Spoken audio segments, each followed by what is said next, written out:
Money और आज मैं स्टेज पे आई हूँ आप लोगों को गणेश जी से जुड़े कुछ अनसुनी और इंटरेस्टिंग कहानियाँ सुनाने। तो चलिए स्टार्ट करते हैं। क्या आप लोगों को पता है, जैसा कि आप लोगों ने बहुत सारे तस्वीरों में देखा है, गणेश जी के पेट पे कई बार नाग लिपटे रहते हैं। ऐसा क्यों? आइए सुनते हैं। तो क्या हुआ, एक बार गणेश जी कहीं बाहर गए थे। वहाँ उन्होंने अपना सबसे प्रिय मोदक बहुत सारा खा लिया, जिसकी वजह से उनका पेट गोल और एकदम फुला सा हो गया। फिर क्या हुआ, वो अपने वाहन मूषक पर जब वहां से बाहर निकले तो रास्ते में जब वो जा रहे थे तो बीच रास्ते में उनके वाहन मूषक ने एक सांप देख लिया, जिसकी वजह से वो डर डर कर यहाँ वहां भागने लगा। और अब क्या था, गणेश जी का बैलेंस बिगड़ गया और वो गिर गए। और स्पेशली सबसे ज्यादा उनके पेट वाले पार्ट पर चोट आ गई।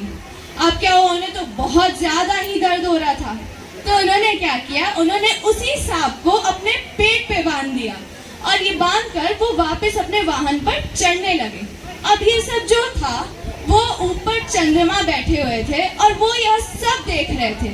उन्हें ये जो पूरा माजरा था ये बहुत ही ज्यादा मजाकिया लगा और उन्होंने जोर जोर से हंसने लगे और मजाक उड़ाने लगे। अब गणेश जी को बहुत ही ज्यादा गुस्सा आया क्योंकि उनका मजाक बन रहा था और उन्होंने गुस्से में आके श्राप दे दिया कि गणेश चतुर्थी के दिन जो भी चंद्रमा को देखेगा उस पर झूठ का कलंक लग जाएगा और झूठ का कलंक लगने के साथ साथ वो इंसान झूठा कहलाएगा। अब क्या था, इसी कारण गणेश चतुर्थी में चंद्रमा को देखना मना होता है। बाद में चंद्रमा और बाकी देवों ने बहुत ज्यादा विनती की और तब गणेश जी ने अपना श्राप थोड़ा सा कम किया और कहा, अगर किसी ने गलती से चंद्रमा देख भी लिया है तो वो गणेश जी का मंत्र बोलकर इस कलंक को थोड़ा सा कम कर सकता है। और इस तरह से पहली कहानी हमारी अंत होती है। क्या आप लोगों को पता है कि गणेश जी को ध्यान, विद्या, लेखन और बुद्धिमत्ता का देवता कहा जाता है? ऐसा भला क्यों? क्या हुआ, एक बार वह जब गणेश जी जा रहे थे तो उन्होंने जो महर्षि वेद व्यास थे, उन्होंने सोचा कि चलो महाभारत लिखते हैं, क्योंकि हम सब जानते हैं कि महाभारत महर्षि वेद व्यास ने लिखा हुआ था। तो वो जब ये सोच ही रहे थे तो उन्हें ये बात तो पता थी कि महाभारत एक बहुत ही बड़ा ग्रंथ होने वाला है। उसे कोई ऐसा वैसा इंसान नहीं लिख पाएगा, उसे बस वही इंसान लिख पाएगा जिसके अंदर बहुत सारा पेशेंस होगा और वो बहुत बुद्धिमान होगा। अब ये सब क्वालिटीज जब वो अपने दिमाग में सोच रहे थे तो बस एक ही नाम उनके दिमाग में आया, श्री गणेश। तो क्या था, उन्होंने एकदम प्रार्थना करना शुरू कर दिया और तप करना शुरू कर दिया। गणेश जी ने अपने सबसे प्रिय भक्त का याचना सुनकर वो प्रकट हो गए और वो मान भी गए। किंतु गणेश जी का एक शर्त था, हे महर्षि, मैं आपकी बात तो मान लूं, किंतु मेरा एक शर्त ये है कि जब मैं लिखूंगा तो मैं अपने से नहीं लिखूंगा, आपको सारे श्लोकों का उच्चारण यानी बोलना होगा और अगर आप बीच में रुक गए तो मैं फिर नहीं लिखूंगा, मैं छोड़ दूंगा।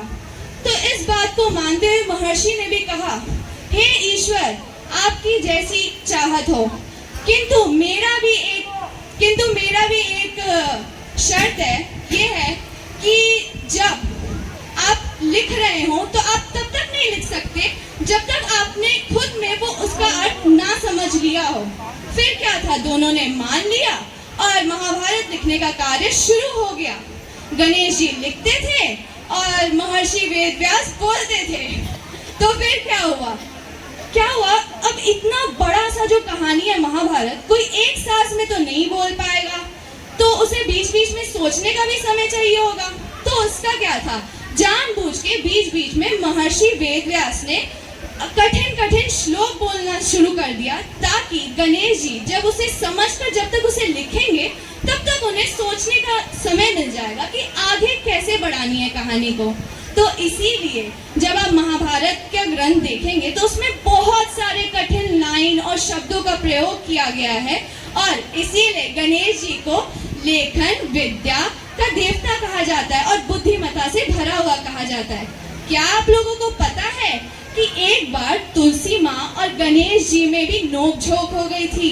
तो ये हुआ कि गंगा तट के किनारे जब गणेश जी बहुत ज्यादा ध्यान में लीन थे और वो अपने तपस्वी यानी एक साधु के रूप में थे, उसी समय ये सुबह का समय था, तो इसीलिए उसी समय तुलसी माँ नहाने आई।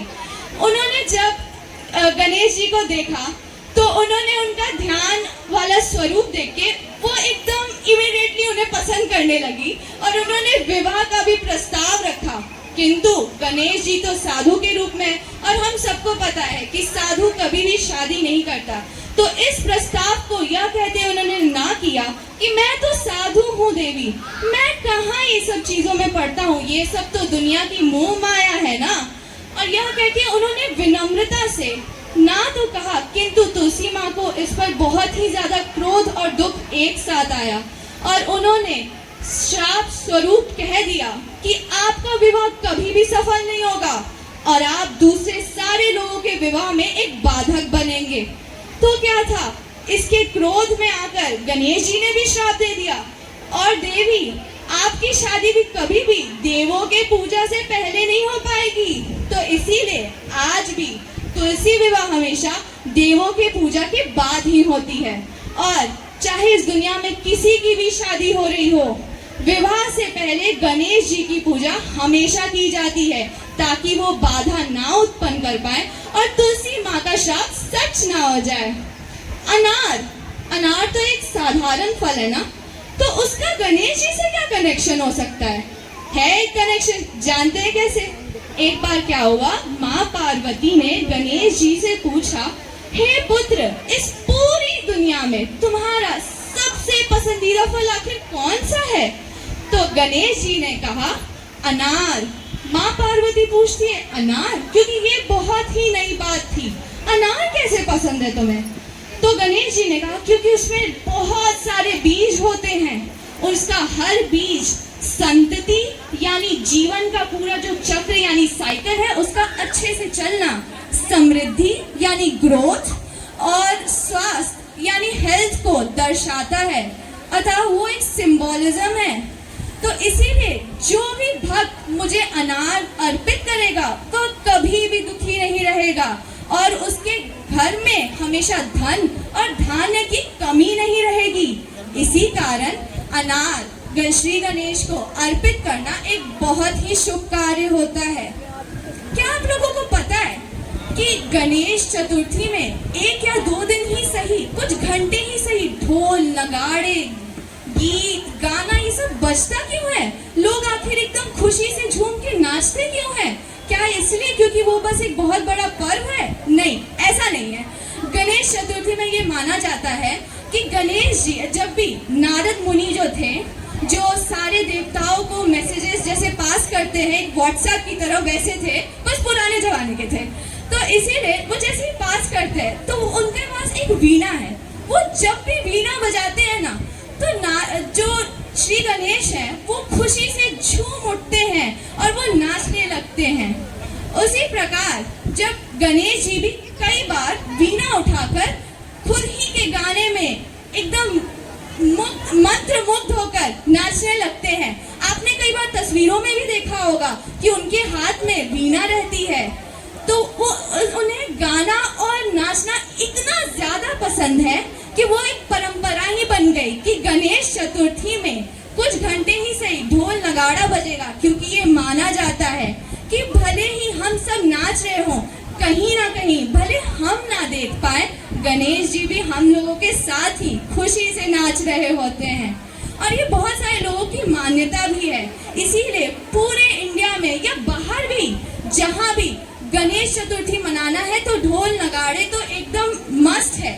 इसी प्रकार इन सारी कहानियों से हमें क्या पता चलता है कि गणेश चतुर्थी और गणेश जी ये कोई साधारण पर्व नहीं है। भले ही वो सारे भगवानों के समान अंतर पर हैं, पर इस समय क्या होता है कि हाँ, वो इतने बलवान हैं, इतने शक्तिशाली और इतने दयालु हैं कि कोई भी भक्त अपने सच्चे हृदय से उन्हें पुकारे तो वो कभी भी उनकी दुखों को हरने आ जाते हैं। ऐसे ही थोड़ी ना विघ्नहर्ता कहते हैं। धन्यवाद। Thank you Aparajita, thank you very much.